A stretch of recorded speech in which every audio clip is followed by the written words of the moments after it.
આજે તો સાળંગપુર જવાનું મૂડ બની ગયું છે. સાળંગપુર હનુમાનજીના દર્શન કરવા જવાનું છે અને રવિવાર છે એટલે ભીડ છે.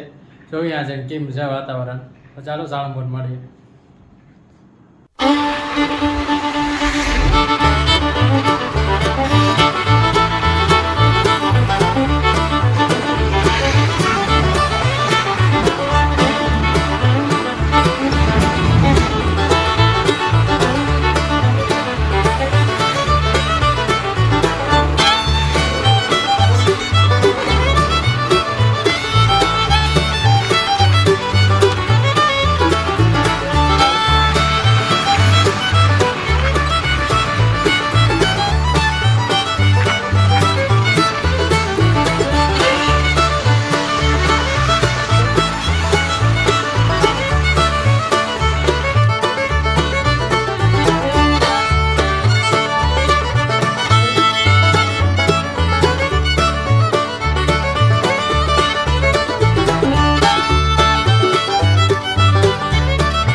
સાળંગપુર આવી ગયા, પહોંચી ગયા. આજ ઘણી ભીડ છે. 4 વ્હીલર રવિવાર છે આજ પાછો એટલે વધારે ભીડ છે. નકર શનિવારે વધારે ભીડ હોય છે. આવ્યો આપણે આગળ સાહેબ મંદિર સાહેબ દર્શન કરવા.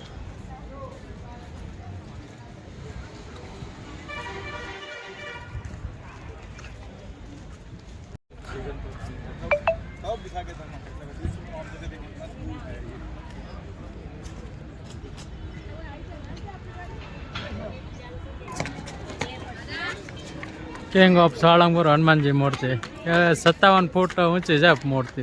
અને એમ કહે છે કે 7 કિલોમીટરથી દૂરથી દેખાય જાય મૂર્તિ. આ બધા ભક્તો તો ફોટા પડાવે.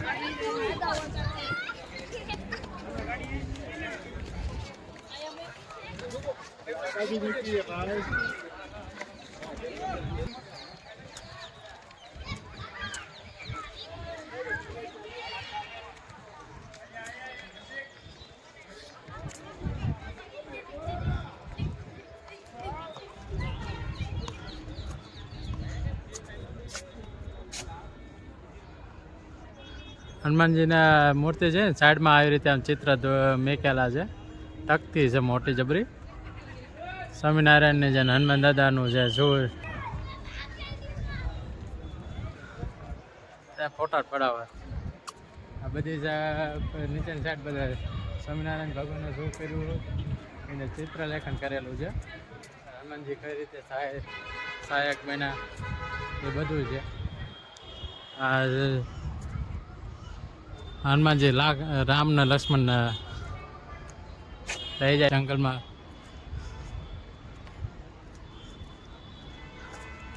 ચારે બાજુ આવી રીતે ચિત્ર પેલા ઉપર ચડવા દેતા હતા, પછી કાંડ થઈ ગયો એટલે આવી રીતે આડું મેકી દીધું. કોઈ ઉપર ચડી ના શકે.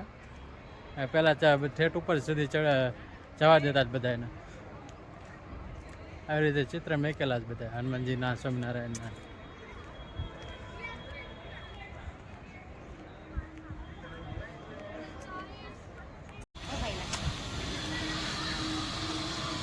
આ સ્વામિનારાયણ અતિથિ ભવન છે. અહીંયા યાત્રીઓ માટે રોકાવા માટેનો રૂમ છે અને સાવ સસ્તામાં જે રૂમ મળી રહે છે. 500થી નોન એસી 500 મળી રહે છે ને 800 રૂપિયા એસીવાળા લે, એસીવાળા રૂમના લે છે. આ બાજુ પણ આ ભવન જ છે રૂમનું જે યાત્રીઓ માટે આવે.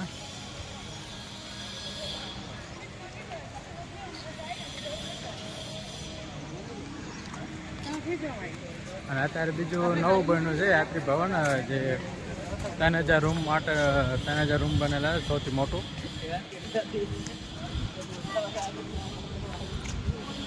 અને આ સાઈડ જે ત્યાં ફ્રીમાં તમારે કોઈ ફ્રીમાં જે રોકાવું હોય તેની માટેનો મોટો હોલ છે. બેઝમેન્ટ પૂરો છે મારો જનરલ હોલ. અહીંયા તમે ફ્રીમાં રહી શકો.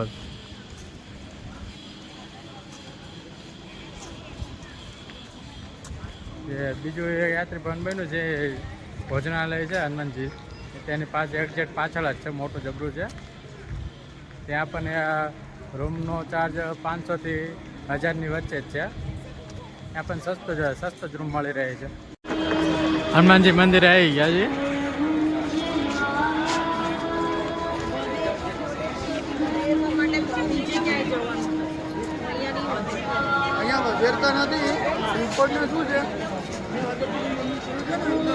ભીડ તો છે લાઈન તો ઘણી લાંબી છે દર્શન કરવા માટે. અને આ ભક્ત માટે ગરમી ન લાગે એટલે ફુવારા મેક્યા જ પાણીના.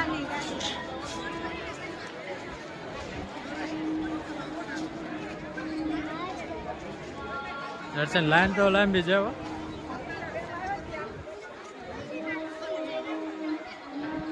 આજે જો ટ્રાય કરવી જવાની, અત્યારે તડકામાં પૂરવું પડશે. આ તો કેરીનો શણગાર કર્યો લાગે તો જોવા જવું પડશે. ભાઈઓની લાઈન છે લાંબી.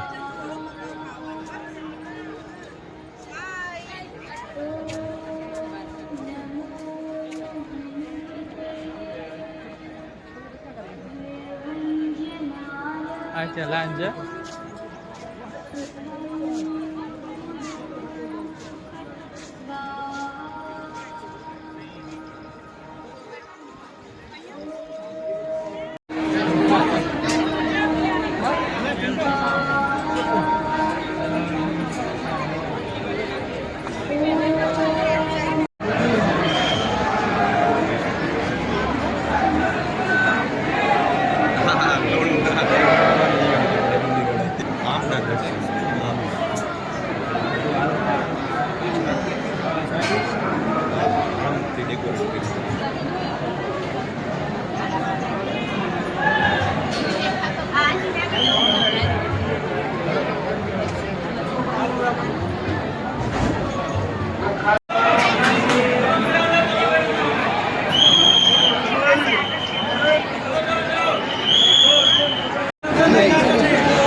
દર્શન કરવા માટેનો ગેટ બંધ થઈ ગયો. જેટલા અંદર ધક્કાધક્કી થાય છે.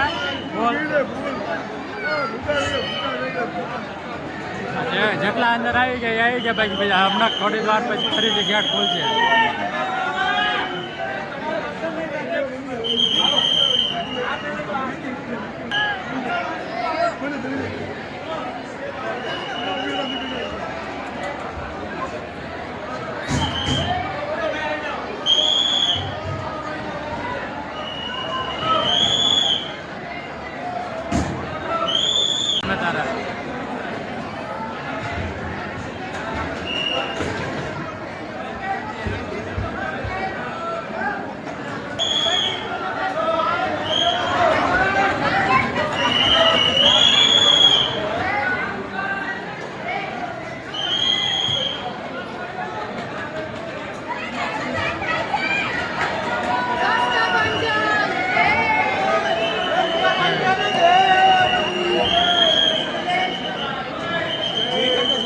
હનુમાનજીના દર્શન થઈ ગયા. 11:30 બંધ કરી દે, ભોગ ચડાવે છે ને એટલે હમણાં 20-25 મિનિટ પછી ખોલશે પાછું ફરીથી ઘરે.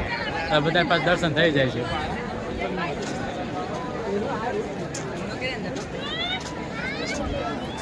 પબ્લિક તાતે 38 છે અને પાછી રવિવાર છે એટલે ફૂલ ભીડ છે. અને આ હવે ભોજનાલય છે.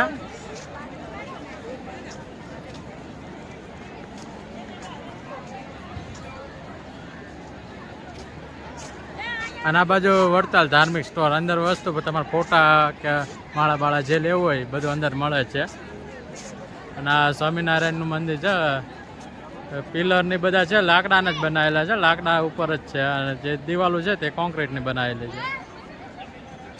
ત્યાં અમુક કાળા પિલર દેખાય તે લાકડાના છે ઓરિજિનલ. અને આ કષ્ટભજન ભોજનાલય. હજી બીજું કાંઈક બનતું જ લાગે છે. આ ડોળું આપણે દર્શન થઈ ગયા. અંદર પ્રસાદી લેવા માટે અંદર જાવી.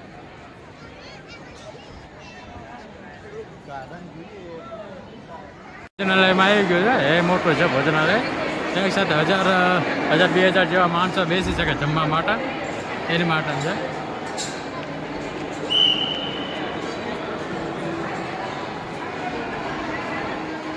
જમીને જ આવે છે. આ બધા લાઈન છે, બે સાઈડ લાઈન છે. આ ઉપર આ જાય બધા પાસ માટે છે. પાસ લઈને જ્યાં હોય એની ઉપર સાઈડમાં છે ફેમિલી કે જે રીતેમાં જવું હોય પાસ લઈને જવું તો. અને આ કોઈ પણ જાતનો પાસ નહીં એમના.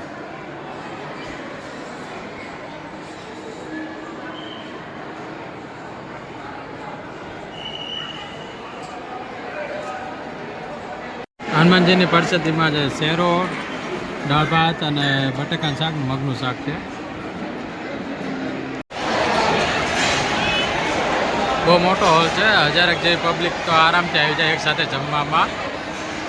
પ્રસાદી માટેના 10 જેવા કાઉન્ટર છે. ભીડ ન ખોટી થાય.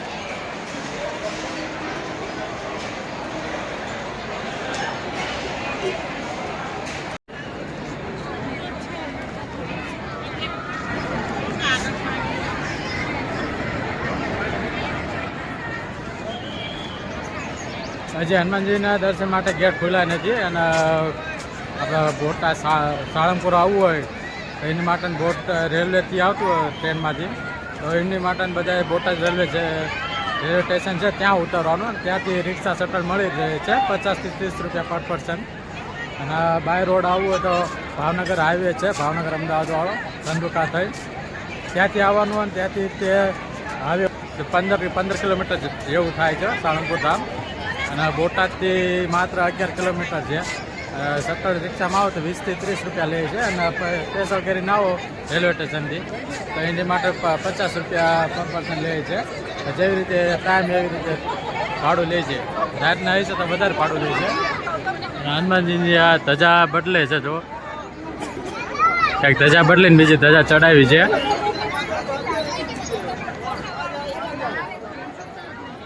અને ગેટ ખોલવાની બસ હવે તૈયારી છે. હવે અમને 11:30 બંધ થઈ જાય છે. ભોગ લગાડવાનો હોય છે એના માટે ગેટ બંધ કરી દે છે.